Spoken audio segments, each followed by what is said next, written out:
in addressing certain issues at national level.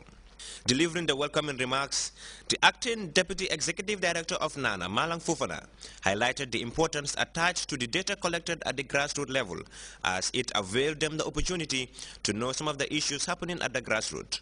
Partnership, he outlined, is key to progress, citing that data is paramount. We at NANA believe that the only way forward is to ensure partnership and collaboration if we are to fight malnutrition. And to fight malnutrition, there is need for accurate and timely data.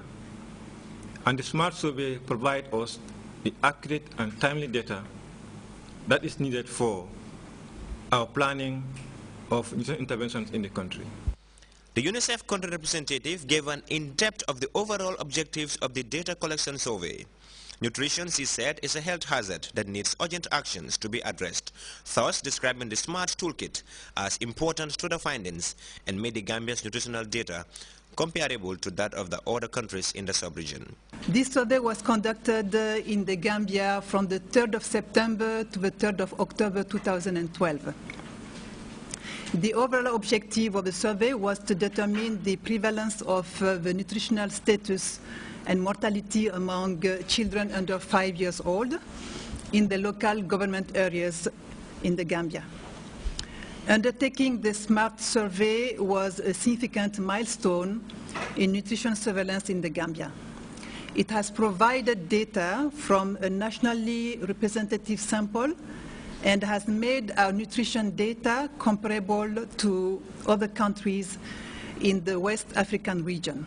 The report showed that the Gambia presently has a national global acute malnutrition, which shows boys more malnourished than the girls. More significantly, it has provided data to assess the prevalence of global acute malnutrition per LGA.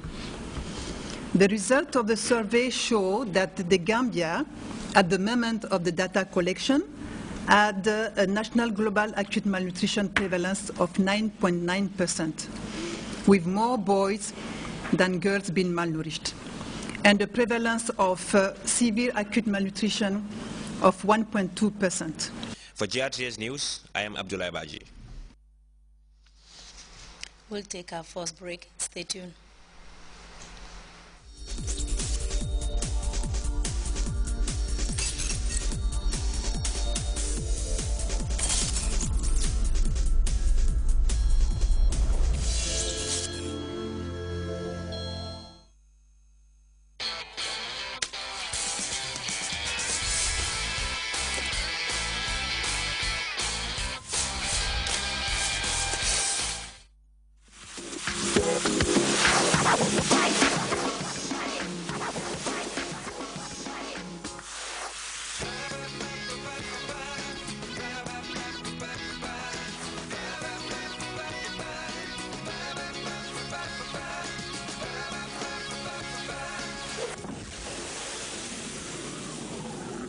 Lucozade Energy, energizing Gambia. Welcome back. State prosecutors in Senegal have questioned Karim Wade, son of former President Abdoulaye Wade, for alleged embezzlement of funds and fraud. Supporters of Karim Wade gathered at a court entrance in Dakar, showing their condemnation of Karim's 2-hour questioning, saying it was both illegal and a witch hunt against officials of the former Senegalese government. Details in this report.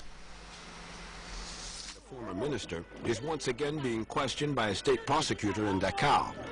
But for the first time, he is in front of the Service for Fraud and Embezzlement.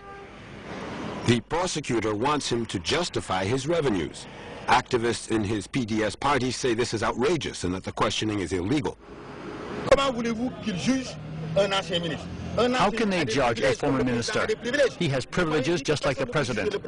You say nobody can judge the president, and you want to judge a former minister when the law states clearly that former ministers can only go before the High Court of Justice? The former ruling party got organized to support Karim Wade, but they could not get close to the courthouse. Even former Minister Ousmane Ngom was pushed around. When tear gas was launched, they were forced to back off. After 2 hours of questioning, Karim Wade appeared at the court entrance. Nervous soldiers took over to keep the crowd from gathering around him and to prevent him from speaking. Karim Wade has already been questioned about dubious acquisitions in the past. He now has 30 days to provide proof of current and past revenues. The PDS finds this treatment quite unacceptable. The party is calling it a witch hunt against former Wade regime officials. An attack on Baghdad's Justice Ministry has claimed the lives of at least 18 people. No group has claimed responsibilities over the incident yet, and Iran says it has successfully tested a ballistic missile with a 75-kilometer range days after President Obama disclosed that Tehran is over a year from getting a nuclear bomb. We have details of those and other stories in this World News Roundup. At least 18 people were killed in Baghdad on Thursday when armed men attacked the Justice Ministry only several hundred meters from the heavily protected Green Zone. No group claimed the attack. However, radical Sunni groups in Iraq, notably Al-Qaeda, regularly attack the security forces of the government of the Shiite Prime Minister Nouri al-Maliki. Ceremonies to usher in new leaders have been held in Beijing. It was no surprise when the Chinese parliament chose Xi Jinping as president, and now it has chosen the number 2 party man Li Keqiang to be prime minister. The government is now ready to rule the country for the next 10 years. The prime minister, a 57-year-old technocrat, is responsible for restructuring the country's huge administrations hit hard by bureaucracy and corruption.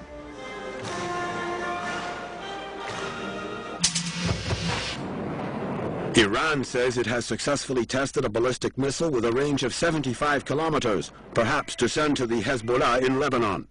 Iran is over a year or so from getting a nuclear bomb, U.S. President Barack Obama has told an Israeli television channel a week before visiting Israel, warning that a military option remained on the table. Obama said that Washington would not wait until the last minute to take action. U.S. giant Boeing says it has solved the problem of the battery that caught fire and subsequently grounded the entire fleet of new 787 Dreamliners. Boeing's director claimed that the resuming of commercial flights is more a question of weeks than months. The United States has granted Boeing the right to test run a newer battery, but the regulations of the Federal Aviation Agency are very strict. Italy's refusal to release 2 of her Marines accused of killing 2 Indian fishermen last year has caused outrage in Delhi. The 2 Italians were allowed to return home to vote in their country's presidential elections on conditions that they will return to India to face justice in what has now become a bitter diplomatic row. The Indian Supreme Court has ordered the Italian ambassador in Delhi not to leave the country. More in this report. Italy are embroiled in a diplomatic row over 2 Italian Marines charged with the fatal shooting of 2 fishermen last year. The Marines, who were hired as security guards on an oil tanker, fired on the fishermen, whom they mistook for pirates. Last month, the Indian Supreme Court allowed the Marines to return to Italy to vote in the presidential elections, giving them until March 22nd to return. On Monday, however, Rome said that the men would remain in Italy to stand trial on the grounds that the shooting occurred in international waters outside Indian jurisdiction. The announcement has outraged many Indians who want their government to take a hard line. The present government shows favoritism towards foreign powers. Even at the beginning of this case, the government was reluctant to arrest these 2 Marines because they were Italian. It was only after protests were held across the country that the government finally gave in and arrested them.